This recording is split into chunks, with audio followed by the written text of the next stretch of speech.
2 பேர் ஒரே சூழ்நிலையில இருப்பாங்க. ஒரே நிகழ்ச்சிய பாப்பாங்க. ஆனா 2 பேரும் வேற விதமா, முற்றிலும் வித்தியாசமா ரியாக்ட் பண்ணுவாங்க. இத நீங்க கவனிச்சு பார்த்திருக்கிறீங்களா? உதாரணத்தோட சொன்னா உங்களுக்கு புரியும்.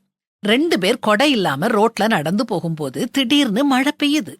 ஒருத்தர் மழைத்துளி தன்னோட உடல்ல படும்போது ஏற்படும் ஸ்பரிசத்த, சிலிர்ப்ப ரசிக்க, இன்னொருத்தர் எரிச்சல் படுவாரு.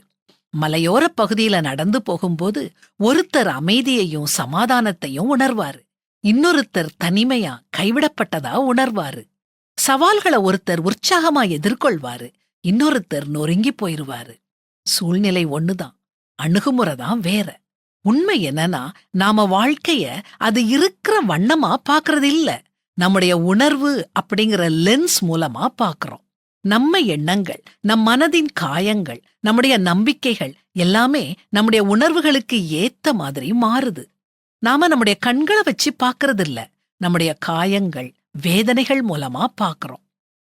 நாம காதுகளை வச்சு கேட்கறது இல்ல, கடந்த காலத்துல நமக்கு நடந்த நிகழ்ச்சிகளை வச்சு ஃபில்டர் பண்ணி கேட்கிறோம்.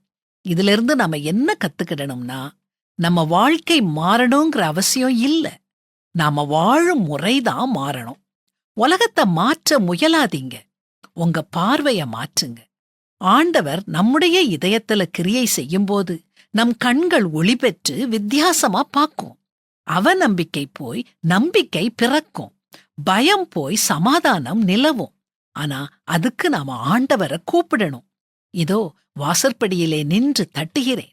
ஒருவன் என் சத்தத்தை கேட்டு கதவை திறந்தால் அவனிடத்தில் நான் பிரவேசித்து அவனோடே போஜனம் பண்ணுவேன், அவனும் என்னோடே போஜனம் பண்ணுவான்னு இயேசு சொல்றாரு. இன்னைக்கே, இப்பொழுதே, இந்த தருணமே அவரை கூப்பிடுவோமா? அவர் நம்ம மனசுக்குள்ள வந்தா நம்ம வாழ்க்கையில என்ன வந்தாலும் சந்தோஷம்தான், சமாதானம்தான்.